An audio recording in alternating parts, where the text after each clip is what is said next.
नमस्कार। सभी साथियों को मौनी अमावस्या की बहुत बहुत शुभकामनाएं। आप सभी का एक बार फिर से स्वागत है हमारे चैनल भक्ति कथा में। आज सुनते हैं मौनी अमावस्या की कथा। पुराणों के अनुसार काशीपुर में एक ब्राह्मण रहता था। उसका नाम देवस्वामी था और उसकी पत्नी का नाम धनपति था। उसके 7 पुत्र और एक पुत्री थी। उसकी पुत्री का नाम गुणवती था। ब्राह्मण ने 7 पुत्र का विवाह कर दिया और अपनी बेटों के लिए वर खोजने अपने सबसे बड़े पुत्र को भेजा। उसी दौरान किसी पंडित ने उस पुत्री की जन्म कुंडली देखी और कहा 7 फेरे होते ही ये कन्या विधवा हो जाएगी। तब उस ब्राह्मण पुत्र ने पंडित से पूछा, मेरी बहन के इस वैधव्य दोष का निवारण कैसे हो पाएगा? तब पंडित जी ने कहा, सोमा का पूजन करने से वैधव्य का दोष दूर हो सकता है।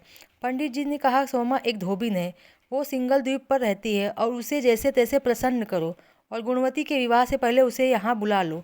और तब देवस्वामी का सबसे छोटा लड़का अपनी बहन को अपने साथ लेकर सिंगल द्वीप जाने की तैयारी के साथ सागर तट चला गया। सागर पार करने की चिंता में दोनों एक वृक्ष की छाया में बैठ गए।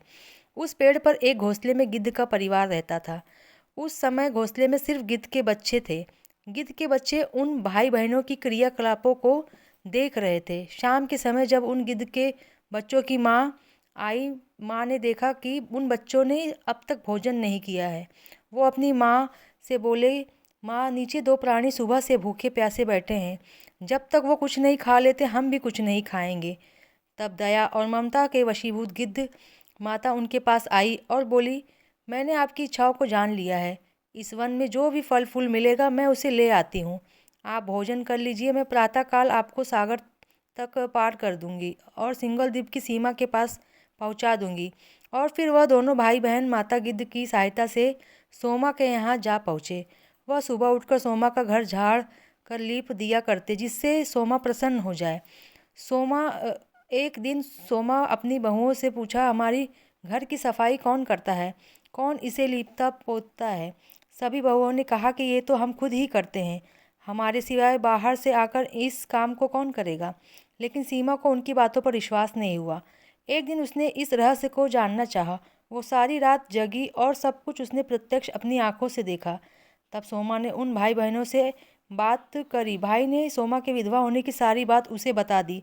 सोमा ने उनके श्रम, साधना और सेवा से प्रसन्न होकर उचित समय पर उनके घर पहुंचने का वचन दे दिया।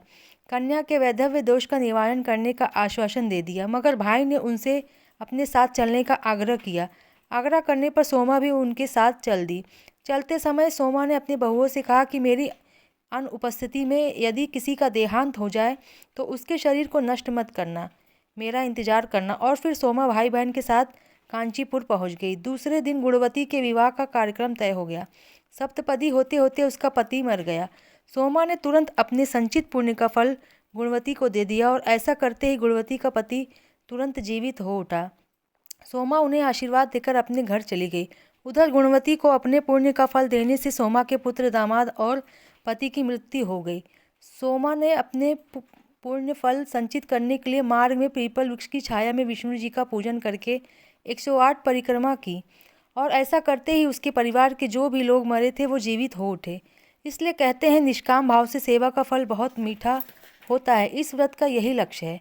तो ये थी मौनी अमावस्या की कथा। आपको ये कथा कैसी लगी कमेंट करके ज़रूर बताइए और साथ ही मेरे चैनल भक्ति कथा को सब्सक्राइब करना ना भूलें। धन्यवाद।